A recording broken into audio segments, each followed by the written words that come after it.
Wyatt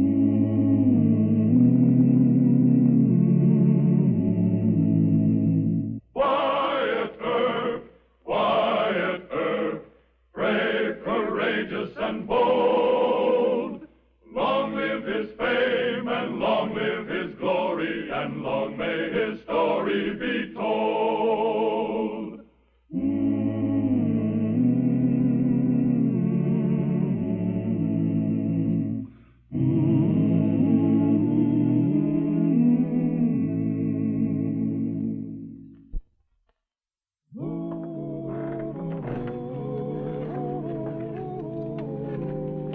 Here, Matthew, let me help you.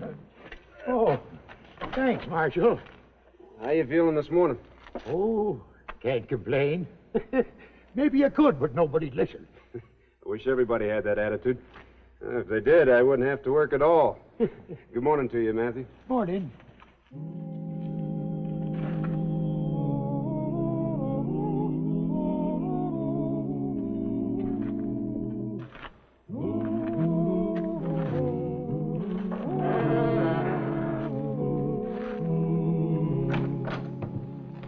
It's the afternoon mail, Wyatt. I haven't finished with this morning's yet. Yeah, here's one from Fort Leavenworth Prison. Know anybody there? Yeah, about half the fellows up there. Let's see it.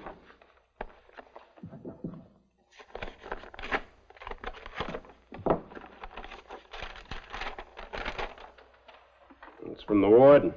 Says somebody by the name of Colby was discharged from there a couple of days ago. Thought I'd like to know about it.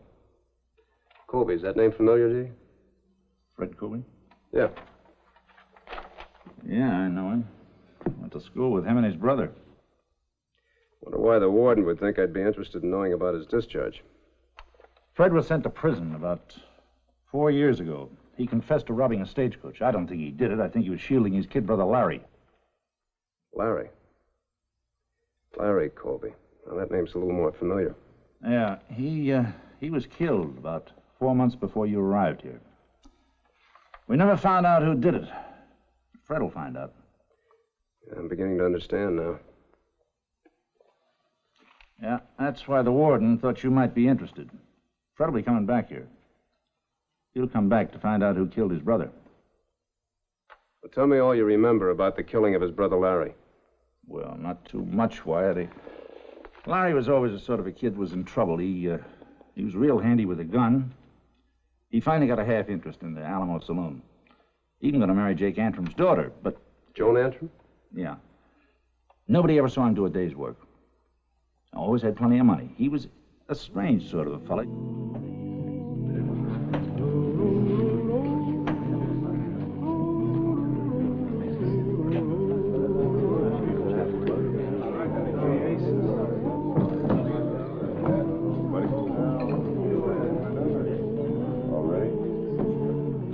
Place your bets, please.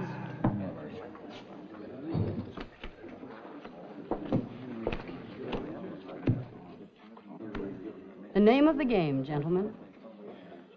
Something you want, Marshal? I'd like to speak to your father.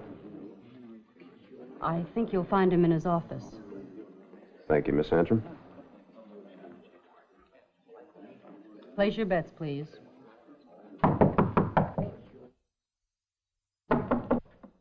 Come in. Oh, Marshal Earp. Well, I presume I won't be needing this. You're a very cautious man. Suspicious would be a better word. What is it you want, Marshal? I'm quite busy. I know. Understand you've been doing a good business. Please state your complaint or whatever it is, sir. Well, I have no complaint, Mr. Antrim. There's no need for you to be unfriendly. It's been my experience that even as the fox is the natural enemy of the rabbit, the law is the natural enemy of the saloon keeper.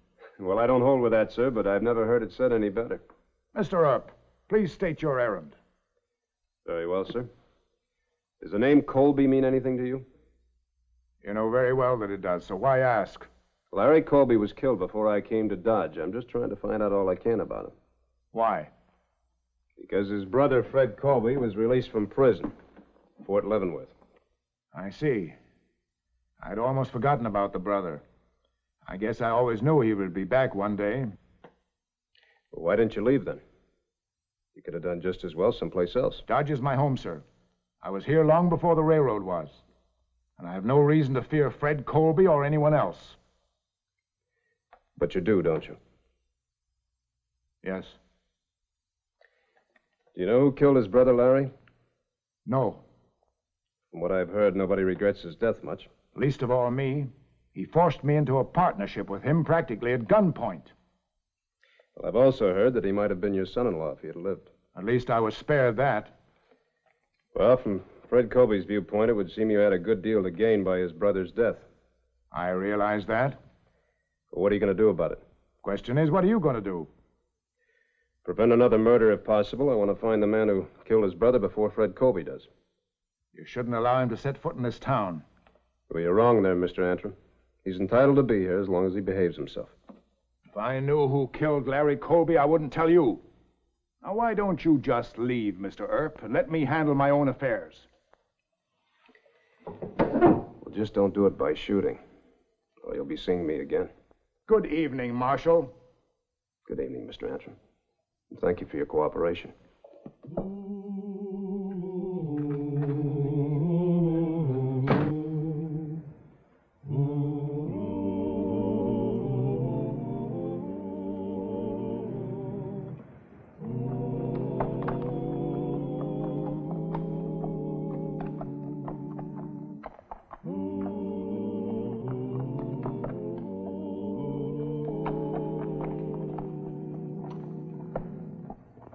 Good evening.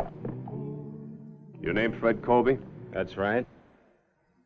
I understand you've come here to kill somebody. If what I've heard is true, Mr. Colby, I suggest you turn around.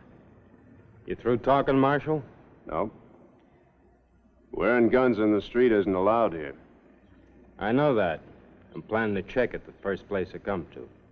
Look, Mr. Colby, if a man needs to be punished for something that he's done, that's the law's job, not yours. First place, you have to prove it, and...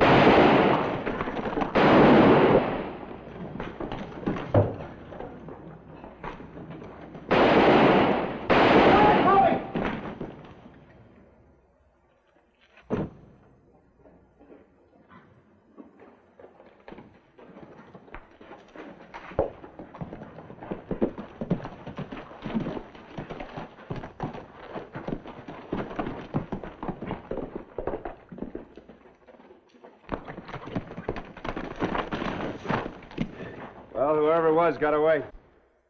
Well, thanks for trying to get him anyway. It's all right. I'll go get your horse. In the meantime, why don't you walk over to the jail office and wait for me? I'd like to finish our talk. You arresting me? No, Mr. Colby, I just want to talk to you. You might check your gun with my deputy, too. All right. See you there.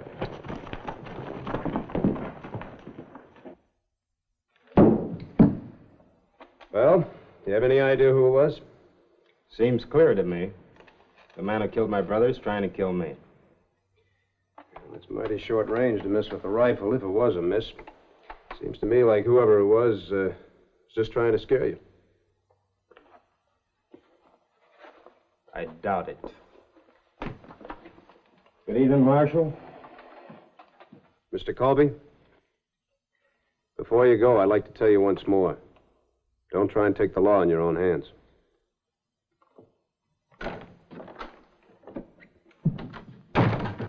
I checked his gun. The one he was wearing, you mean?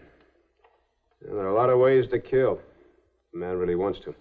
You think we ought to lock him up or make him leave town? What charge? Being named Colby? No, you just keep an eye on him. If he leaves the hotel before morning, come tell me. Yes, sir. Hal, don't plan on preventing a crime by shooting Colby. A deputy can be just as guilty of murder as anybody else. You know I wouldn't do a thing like that. I know, Hal. You want to keep the peace just as much as I do. Just don't let it bother you. We'll do the best we can. Sure. Night, Wyatt. Good night.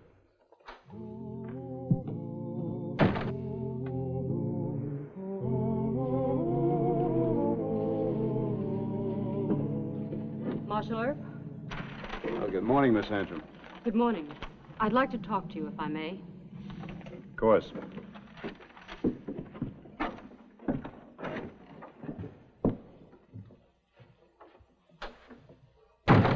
Sit down. Want some coffee? No, thank you. Marshal, I understand Fred Colby's in town. Well, news travels fast. We citizens of Dodge like to help each other, whether the law does or not. Just what do you mean by that, ma'am? You're fine at throwing drunken cowhands in jail. But when it comes to the protection we pay you for, you do nothing. Has Mr. Colby been bothering you or your father, Miss Sandstrom? He will be. Everyone in town knows that, except you. His name's Colby, isn't it? Well, I understand that your name was almost Colby. Marshal, if you don't do something about that killer, somebody else will. Meaning you, ma'am? Very possibly. Miss Sandstrom, you know, you're much too pretty to be arrested for murder. Good day, ma'am. Drop in any time.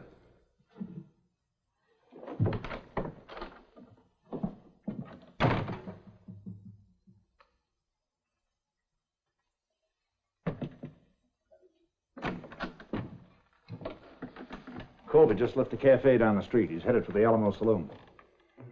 All right. I'll go around back of the saloon. You stay on the street. If there's any shooting, you come on in.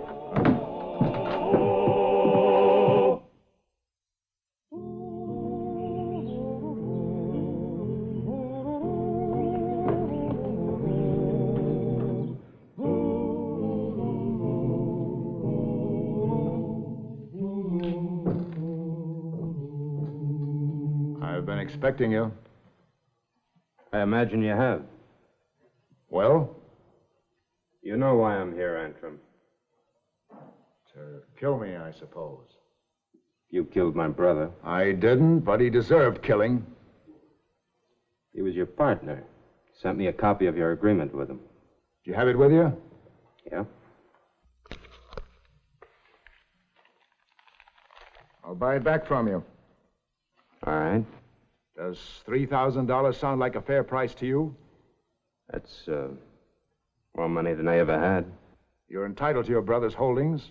I certainly don't wish for another Colby as a partner.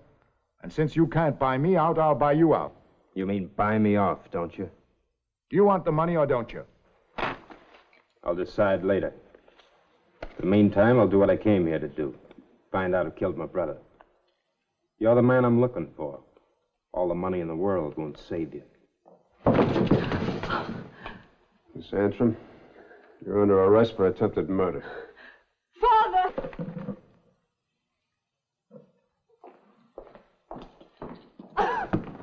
Please, Marshal. She might have wanted to, but she never could have pulled the trigger. That'll be decided by the judge, Mr. Antrim. Did you really mean to kill me, Joan? Yes, Why? because you're a Colby. The same dirty, rotten breed as your brother. I don't understand this at all. When I left here, you and Larry were in love. You were going to get married. He never loved anyone but himself and money. He was a cruel, vicious killer, and you're no better. Miss Antrim, did your father kill Larry Colby? Did you? No, but I wish I had. I wanted to, more than once. I'm sorry to hear that. It changes nothing as far as I'm concerned.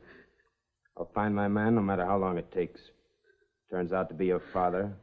I'm sorry for you.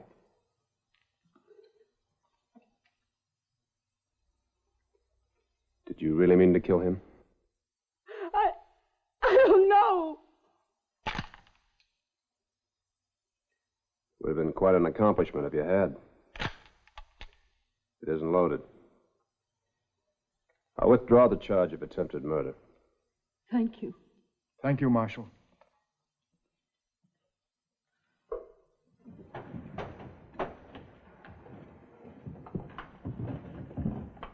Well, Marshal, I'm indebted to you again. No, you're not. Wasn't loaded. I don't really think she hates you, Mr. Colby. I just think she's worried about her father. Maybe she has reason to be. Thanks, Marshal.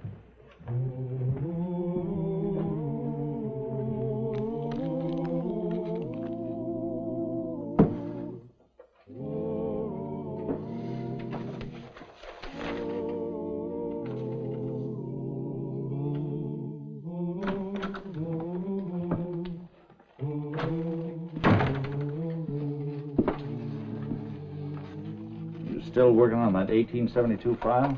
Yeah, still at it. I finished 1871.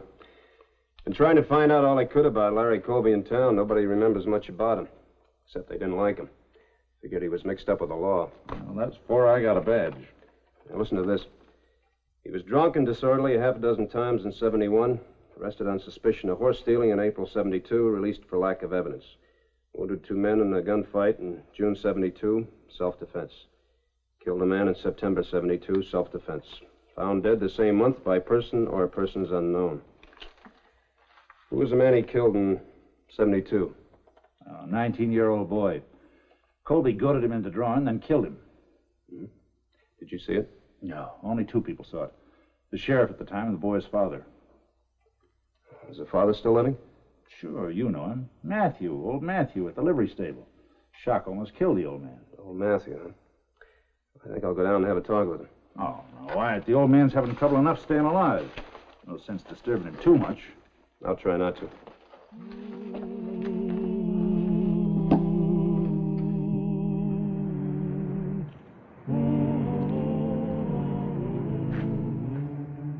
Fred Colby, isn't it? Yeah. I'm Pete Burley. Well, sure. You're a friend of my brother's. His best friend. Did you find out who killed him? I sure tried. But outside of a pretty good hunch, I had nothing to go on. It couldn't have been anybody but Jake Antrim, the way it looked to me. How come you didn't do something about it? Well, Antrim had a lot of friends. I got shot at a couple of times, so the rest of the boys. The gang just sort of broke up without Larry to hold it together. I've been drifting around here ever since. What gang are you talking about, Burley? Didn't Larry ever write to you about us? There were 6 of us all together. We had this town by the tail, let me tell you. Larry was the brains and the fastest gun. He was pretty good with the women, too. You heard about old Antrim's daughter, didn't you? Yeah. I heard she and Larry were going to get married. Ah, Larry wasn't the marrying type, if you know what I mean. He just did that to try and get Antrim to make him a partner. Worked, though, didn't it? Not exactly. Antrim wouldn't go for it. So Larry made a few little threats. Against the girl? Yeah. First thing you know, Larry was a partner. That makes you a partner now. You seen old man Antrim? Yeah. How'd he take it? Not good. I didn't figure he would. Fred, I came up here figuring on taking up with you where I left off with Larry. How do you feel about it? Depends on what you mean. Oh, you know? No, I don't. Well, first we put in our own dealers at the saloon like before. And we take in twice as much. Then we get rid of old man Antrim altogether. You're a liar. What? I said you're a liar. Larry might have been wild, but he wasn't crooked. Boy, have you got a lot to learn about your kid brother. Shut up. You ain't got as much sense now as you had when they sent you up, have you? Out of my way, Burley. If Larry was alive right now, he'd spit on you. But since he ain't, I'm going to do it for him.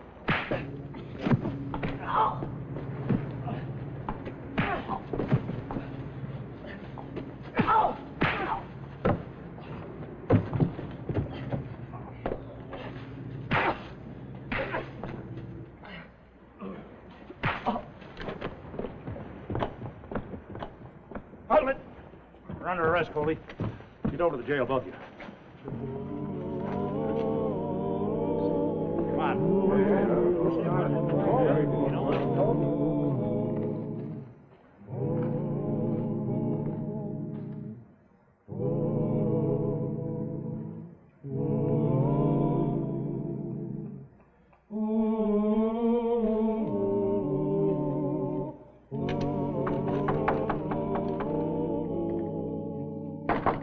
All right.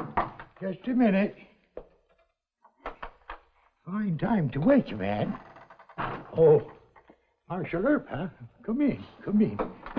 Sorry to bother you so late, Mr. Watkins, but it's important. You always called me Matthew before. Well, I didn't know your last name until tonight. Oh.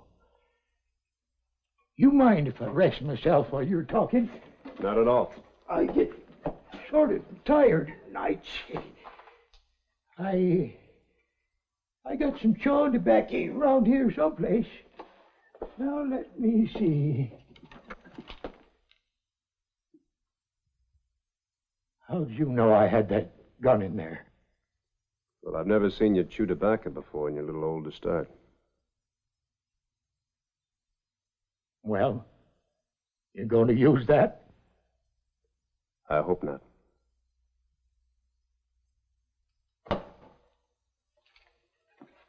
I never murdered nobody. It was self-defense.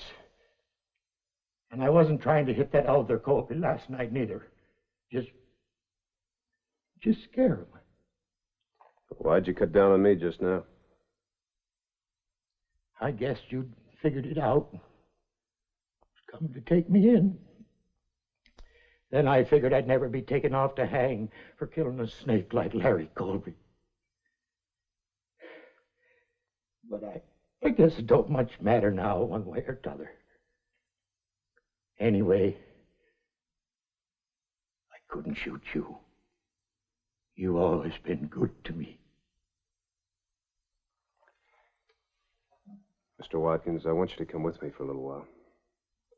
I want you to talk to Fred Colby.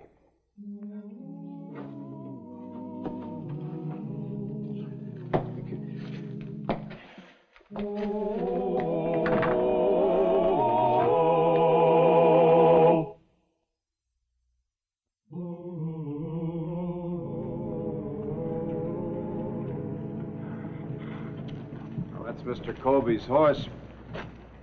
It's all saddled up. Looks like he's getting ready to leave town. I was afraid that he was pretty upset last night when old man Watkins told him the truth about his brother.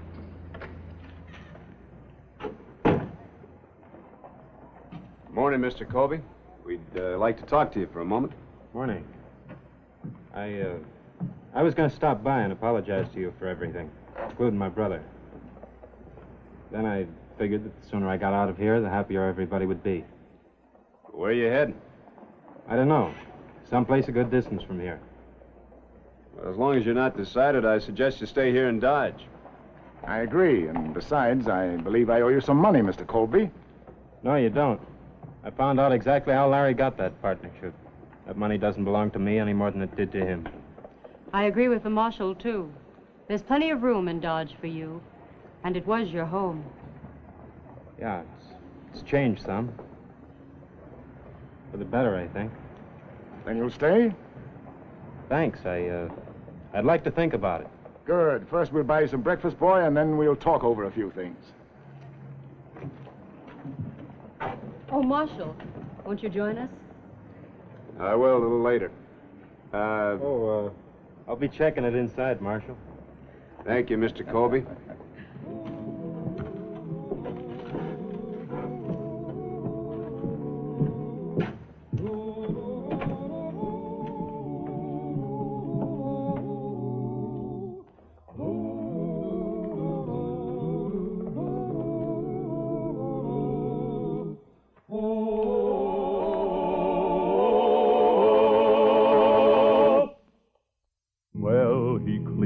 The country, the old Wild West country, he made law and order prevail.